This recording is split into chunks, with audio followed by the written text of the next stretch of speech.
footprints without feet. This is a very interesting lesson about a girl who is not liked by the family because she is ugly and she is not, her brain is also not very good. She is not intelligent. So let us see what is in this lesson, Bholi. So in the very introduction part, from her very childhood, Bholi was neglected at home. She was not liked by anybody, everybody neglected her.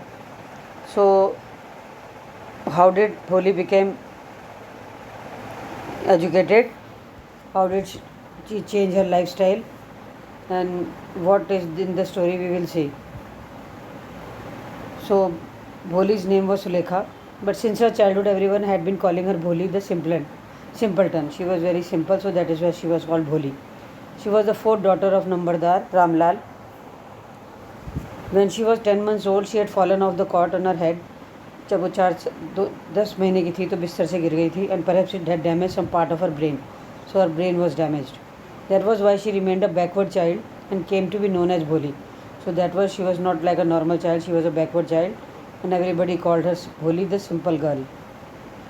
At birth the child was very fair and pretty. जब जन्म हुआ तो बहुत सुंदर और गोरी थी. But when she was 2 years old, she had an attack of smallpox. So when she grew up, when she became 2 years old, she got, उसको चेचक हुआ. Only the eyes were saved, but the entire body was permanently disfigured by deep black pock marks. Only the eyes were saved, and on her complete body there were very big marks of chicken pox. Little Sulekha could not speak till she was 5. 5 साल तक वो बोली नहीं. And when at last she learned to speak, she stammered. जब बोलने लगी तो हकलाने लगी. The other children often made fun of her and mimicked her. दूसरे बच्चे उसकी नकल करते. As a result, she talked very little. मजाक न उड़े इसलिए कम बोलती थी. Ramlal had 7 children, 3 sons, 4 daughters. The youngest of them was Bholi. It was a prosperous farmer's house. बहुत ज़्यादा संपन्न किसानों का परिवार था. And there was plenty to eat and drink. All the children except Bholi were healthy and strong. The sons had been sent to the city to study in schools and later in colleges. Sons were sent for education to big places and colleges. Of the daughters, Radha, the eldest, had already been married. The second daughter, Mangla's marriage had also been settled. And when that was done, Ramlal would think of the third, Champa. दो की शादी, एक की शादी और एक का रिश्ता पक्का करने के बाद, he was thinking to get married the third one, that is Champa. They were all good-looking, healthy girls, and it was not difficult to find bridegrooms for them. वो इतनी सुंदर और स्वस्थ थी कि उनके दूल्हे ढूंढना कोई मुश्किल काम नहीं था. But Ramlal was worried about Bholi. She had neither good looks nor intelligence. Bholi was 7 years old when Mangla was married. The same year, a primary school for girls was opened in their village. भोली जब 7 साल की तो मंगला की शादी और उनके गांव में एक स्कूल खुला, प्राइमरी स्कूल. तो तहसीलदार साहब came to perform it ceremony. Tehsildar उसका मुहूर्त करने आए. He said to Ramlal as a revenue official. उसने कहा, रामलाल तुम तो कर अधिकारी हो, you are the representative of the government in the village. तुम तो इस गाँव में गवर्नमेंट के रिप्रेजेंटेटिव भी हो. So you must set an example to the villagers. तुम्हें गाँव वालों के लिए एक एग्जाम्पल सेट करना चाहिए. You must send your daughters to school. अपनी लड़कियों को स्कूल भेजो. That night when Ramlal consulted his wife, उस रात रामलाल ने अपनी पत्नी से बात करी और वो बोली, आर यू क्रेजी, पागल हो गए हो. Girls go to school, who will marry them. लड़कियाँ जाएंगी तो उन्हें कौन शादी करेगा. Ramlal had not the courage to disobey the tehsildar. पर रामलाल के अंदर तहसीलदार को मना करने की हिम्मत नहीं थी. At last his wife said, I will tell you what to do. मैं बताती हूँ तुम्हें क्या करना है. Send Bholi to school, as it is there a little chance for getting married. भोली को भेज देते हैं. उसकी शादी का तो वैसे भी कुछ नहीं होना. With her ugly face and lack of sense, उसको समझ भी कम है और सुंदर भी नहीं है. Let the teachers at school worry about her. Teachers को उसकी चिंता करने दो. The next day Ramlal caught Bholi by the hand and said, अगले दिन रामलाल ने भोली का हाथ पकड़ा और बोला, चलो, I will take you to school. मैं तो स्कूल ले जाता हूँ. भोली was frightened. भोली डर गई. She did not know what a school was like. उसे पता नहीं था कि स्कूल क्या होता है. She remembered how a few days ago their old cow Lakshmi had been turned out of the house and sold. कुछ दिन पहले की उसे याद है कैसे उसकी गाय लक्ष्मी को बेच दिया गया था. No, no, she shouted in terror. डर के मारे वो चिल्लाई. And pulled her hand away. और पिता के हाथ से अपना हाथ छुड़ाने. उसे लगा मुझे भी ये बेचने जा रहे हैं. What is the matter with you, fool? Shouted Ramlal. तुम्हारे साथ क्या परेशानी मूर्ख लड़की. I'm only taking you to school. Then he told his wife, let her wear some decent clothes today. आज इसे कुछ अच्छे कपड़े पहना दो. Or else, what will the teachers and the other school think of us when they see her? ना बाकी लोग और स्कूल के टीचर हमारे बारे में क्या सोचेंगे। New clothes had never been made for Bholi, नए कपड़े कभी भोली को पहनाए नहीं गए थे। The old dresses of her sisters were passed on to her, उसको केवल अपनी बहनों की उतरी हुई कपड़े मिलते थे। No one care to mend और वॉश हर क्लोथ्स, को उसके कपड़े ना तो सिलता था ना धोता था। But today she was lucky to receive a clean dress, आज उसे पर एक साफ ड्रेस मिली, which had shrunk after many washing, जो बहुत ज़्यादा धुलने की वजह से सिकुड़ चुकी थी और चंपा को फिट नहीं आती थी, चंपा को टाइट हो चुकी थी। शी वॉज इवन बेथ, उसको नहलाया गया, उसके बालों में तेल लगाया गया। Only then she begin to believe, आज उसे लगा कि उसे किसी घर से ज़्यादा अच्छी जगह पर ले जाया जा रहा है। When they reach the school, the children were already in the classroom, जब वो वहाँ पहुँचे तो बच्चे पहले ही क्लासरूम में जा चुके थे। Ramlal handy was daughter the, Ramlal ने अपनी लड़की को हेड मिस्ट्रेस को दिया।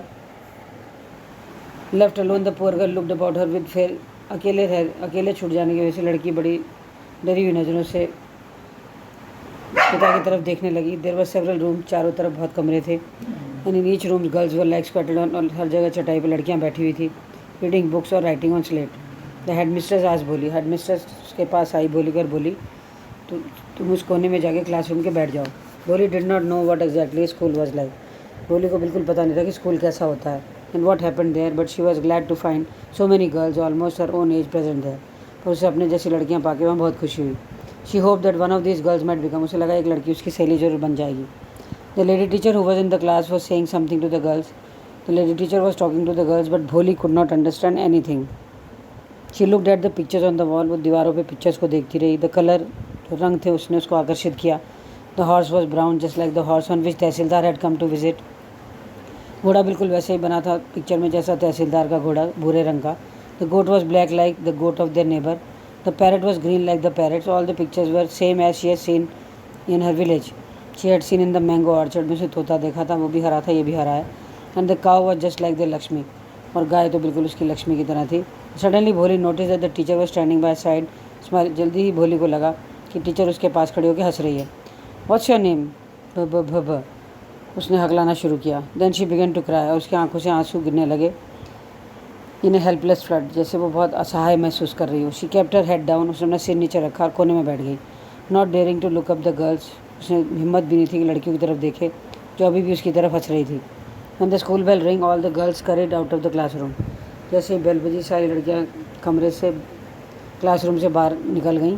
But Bholi dare not to leave her corner, पर भोली अपना कोना नहीं छोड़ पाई। हर अभी सिर नीचे करके अभी भी बैठी हुई सिसक रही थी, रो रही थी। भोली, द टीचर्स वॉइस, टीचर की बड़ी नर्म और बड़ी राहत भरी आवाज़ आई। In all her life she had never been like that, कभी उसको आज तक इतने प्यार से किसी ने नहीं बुलाया। उसका दिल भर आया। Get up said the teacher, it was not a command, वो हुक्म तो नहीं था, ऑर्डर भी नहीं था, बट जस्ट अ फ्रेंडली, पर एक दोस्ताना सुझाव था। बोली उठी, अब मुझे अपना नाम बताओ। Sweat broke out of her whole body, Bholi का सारा शरीर पसीने पसीने हो गया। Would her stammering tongue again disgrace her, क्या अभी भी उसकी हगलाती जबान की वजह से शर्मिंदा होना पड़ेगा। For the sake of this kind women, पर इस दयालु औरत की वजह से उसने सोचा वो भी एक प्रयास करेगी। She had a soothing voice, she would not laugh at her, इसकी बड़ी नरम विनम्र आवाज़ है, ये मेरे ऊपर हंसेगी नहीं। ब शी बिगन टू स्टैमर, फिर हकलाने लगी।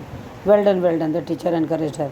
कम on now the full name, हाँ हाँ इतना बता दिया, थोड़ा और बताओ। Bholi. At last she was able to say it and felt relieved, उसे बड़ी राहत मिली, जैसे उसने कोई बहुत बड़ी उपलब्धि पा ली हो। Well done, the teacher पैटेड her affectionately, teacher ने उसका कंधा पीछे थपथपाया और बोली बहुत अच्छे बहुत अच्छे। Put the fear out of your heart, अपने दिल से डर निकाल दो, and you will be able to speak like everyone else, फिर तुम औरों की तरह बोल पाओगी। बोली ने उसकी तरफ देखा, क्या सच में मैं बोल पाऊँगी? She was not able to believe that she will be ever able to speak like a normal girl. Yes, it will be. Yes, it will be very easy. You just come to school every day. Will you come? तुम रोज़ school आना। क्या आओगी? भोली ने सिर हिला दिया। No, say it loud. जोर से बोलो, सिर मत हिलाओ। Yes, and भोली herself was astonished that she had been able to say it. भोली को खुद भी बड़ी हैरानी हुई कि वो ऐसे कैसे बोल पाई। Did not I tell you now take this book? मैंने तुम्हें कहा था ना तुम बोल पाओगे, डरो मत। अब ये किताब लो। The book was full of nice pictures. किताब में बहुत सारी अच्छी पिक्चर, और पिक्चर्स में कलर थे। Dog, cat, goat, horse, parrot, tiger and cow just like Lakshmi, and with every picture was a word in black letters, और हर पिक्चर के साथ एक शब्द लिखा हुआ था काले से। In 1 month you will be able to read this book, then I will give you a bigger book. तुम थोड़ी ये किताब पढ़ लो, मैं बड़ी किताब दूंगी। Then a still bigger one, in time you will be more learned. थोड़े दिनों में तुम अपने गाँव में सबसे ज़्यादा पढ़ी लिखी हो जाओगी। Then no one will ever be able to laugh at you, कि तुम्हारा कोई मजाक नहीं उड़ा पाएगा। People will listen to you with respect, लोग तुम्हारा सम्मान से बात सुनेंगे। And you will be able to speak without the slightest stammer, और तुम बिना झिझके और बिना हकलाए बोल पाओगी। Understand, now go home and come back early tomorrow morning. Bholi felt it suddenly all the bells in the village temple were ringing. Bholi को अचानक लगा कि मंदिर की सारी घंटियाँ गाँव की बजने लगी हैं। And trees in front of the school house at blossom, और जो पेड़ हैं स्कूल के बाहर उनमें सारों में लाल फूल खिल चुके हैं। Because her heart was happy, so everything was looking to her very nice. Her heart was throbbing with a new hope and a new life. उसका दिल नई जिंदगी और नई आशा के साथ धड़क रहा था। 10 the year passed, सालों बीत गए। The village became a small town. गांव छोटा सा नगर बन गया। It became a developed place. The little primary school became a high school. Primary school high school में परिवर्तित हो गया। There were now a cinema under a tin shed. एक सिनेमा हॉल बन गया। कॉटन गिनिंग, कॉटन सूत काटने की का कारखाना लग गया। The mail train began to stop at every railway station, और हर मेल ट्रेन उसके स्टेशन पर आकर रुकने लगी। One night after dinner Ramlal said to his wife, then shall I accept Bishamber's proposal. एक रात रामलाल ने अपनी पत्नी से कहा, क्या मैं बिशंबर का प्रस्ताव स्वीकार कर लूँ? Yes certainly, his wife said. Holi will be lucky to get such a well to do bride. Holi का तो भाग्य जाग जाएगा इतना अच्छा दूल्हा पाके। A big shop, house of his own, and I hear several thousand in the bank. घर है, दुकान है और बहुत सारा पैसा है। Moreover he is not asking for any dowry, ऊपर से दहेज भी नहीं मांग रहे। That is right, but he is not so young, पर वो इतना जवान नहीं है। ऑलमोस्ट द सेम एज, वो तो मेरी उम्र का है। एंड ऑल्सो लिम्प, और लंगड़ाता भी है। Moreover the children from the first wife are quite grown, उसके पहली बीवी के बच्चे भी बहुत बड़े बड़े हैं। So what does it matter, the wife said.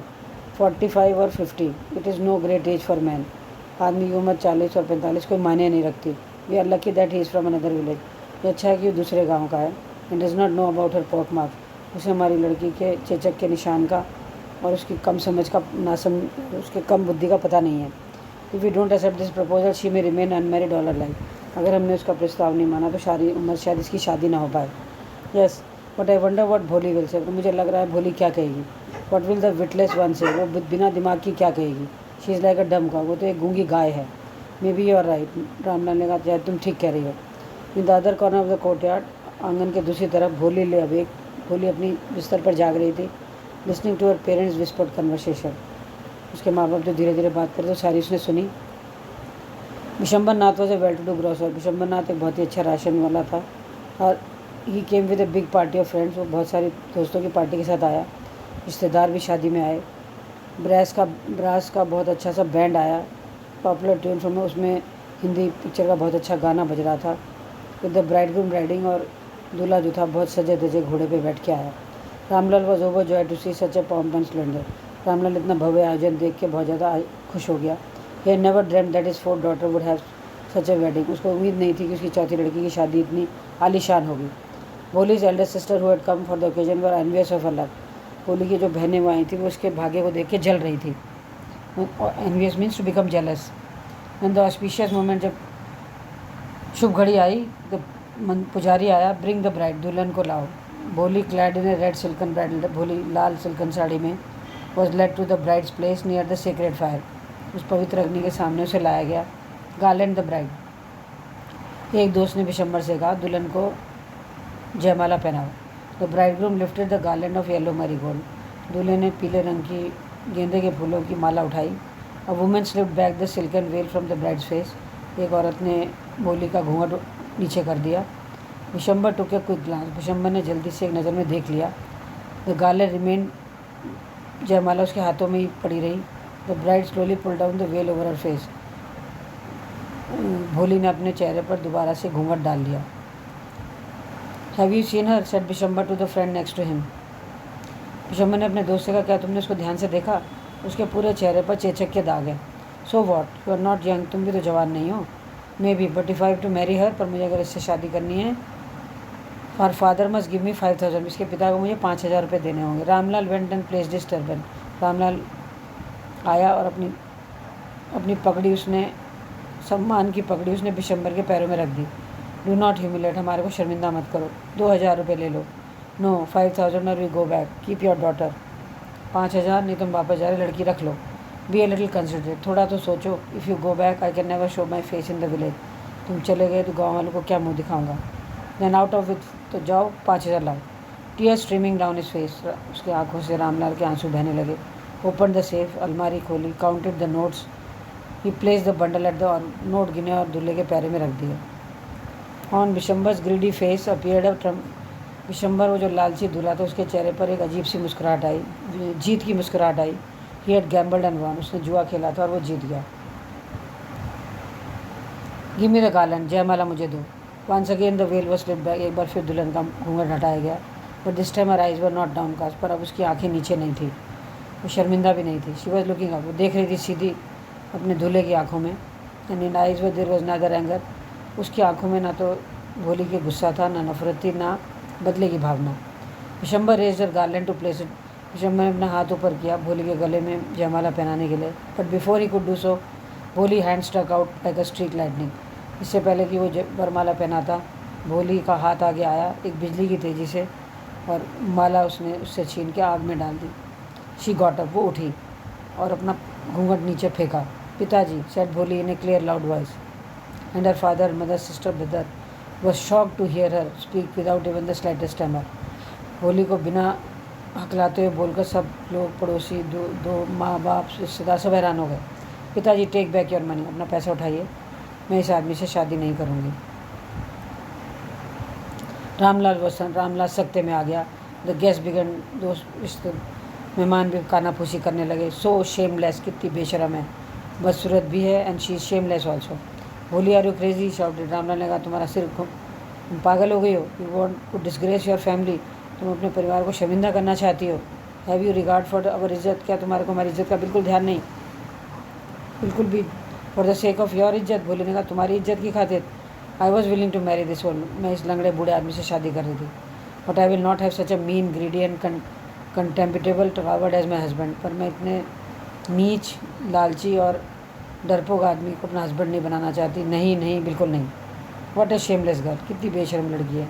We all thought she was harmless dumb, हम तो सोच रहे थे गूंगी गाय जैसी है, that she is very simple. Bholi turn violently to the on the old women, Bholi हिंसात्मक रूप से बुढ़िया की तरफ मुड़ी। Yes aunty, you are right, तुम सही हो। You all thought I was, तुम तो सोचते थे मैं गूंगी गाय हूँ। That is why you wanted to hand me over to this heartless, तभी तो तुम मुझे इसे जैसे निर्दयी आदमी के हाथों में देना चाहते थे। और now the dumb cow, the stammering fool is speaking, पर अब ये जो गूंगी गाय है, जो हकलाती हुई मूर्ख लड़की है, ये बोलती है। डू यू वांट टू, क्या तुम्हें कुछ और सुनना है। Vishambarnath the grocer started to go back this party, Vishambarnath ration वाला अपने दोस्त पार्टी के साथ वापस मुड़ जाने लगा। द कन्फ्यूज बैंड्समैन थॉट, जो बाजे बजा रहे थे बैंड वाले, उन्होंने वो विचलित हो गए, वो सोचने लगे that this was the end of the ceremony, लगता है शादी ख़त्म हो गई, और वो शहनाई बजाने लगे। Ramlal stood rooted to the ground, Ramlal ज़मीन के ऊपर चुपचाप खड़ा रहा। हिज हेड बोड डाउन, उसका सिर नीचे झुका हुआ था, शर्म से और दुख से। The flames of the secret fire slowly died down, वो जो फेरों की अग्नि थी वो धीरे धीरे शांत हो गई। एवरीवन वाज गॉन, सब चले गए। रामलाल टर्न टू भोली एंड सेड, रामलाल भोली की तरफ मुड़ा, बोला, बट व्हाट अबाउट यू, अब तुम्हारा क्या होगा। No one will ever marry you now, what shall we do with you, हम तुम्हारा क्या करेंगे, तुम्हारी शादी कभी नहीं होगी। And Sulekha said in a voice, Sulekha ने धीरे से कहा, काम एंड स्टडी, सुलेखा की आवाज़ शांत और ठहरी हुई थी। Don't you worry pitaji, in your old age I will serve you, बुढ़ापे में मैं तुम्हारी देखभाल करूँगी और माँ की भी। And I will teach in the same school, जहाँ मैंने पढ़ाई करी मैं उसी स्कूल में पढ़ा लूँगी। इज़न्ट दैट राइट मैम, उसने अपनी टीचर की तरफ देखते हुए कहा। The teacher all along stood in A corner, teacher अभी भी कोने में खड़ी हुई थी, वॉचिंग द ड्रामा, इस सारे नाटक को देख रही थी। यस बोली, ऑफ कोर्स, हाँ बोली, बिल्कुल ऐसा ही होगा, वो बोली। And in smiling eyes was the light of a deep satisfaction, और उसकी मुस्कुराती आंखों में एक अजीब सा संतोष था। दैट एन आर्टिस्ट फील, जो एक कलाकार को महसूस होता है when contemplating the completion of a masterpiece, जब वो अपने मास्टरपीस को पूरा होते देखता है, जब वो अपने किसी स्टूडेंट को सफल होते हुए देखता है, तो जो खुशी उसे मिलती है, आज वही खुशी उस टीचर को अपने इस मास्टरपीस जो कि भोली है, को सफल होते हुए होते हुए देख कर मिल रहा था. So this is the lesson भोली. Children, a very interesting, a very decent story about our social life. So what is the moral of the story is the circumstances can change anybody. If you have a strong willpower, you can change yourself in life. So this is the moral of the story. Now the question answers are given with each part of the story, so that you can do from the book. If anything is not clear in this video, you can send a message or you can ask in the group. So thank you children, thank you very much. Now do the question answers of this story in your class notebooks and write a short paragraph on Bholi. This is an important question so far as exams are concerned, because in your exams you will be getting a question on character sketch. चरित्र चित्रण करिए किसी का भी. It can be from the story, it can be from the book First Flight. So thank you children. Write a paragraph on Bholi, do the question answers given in the story.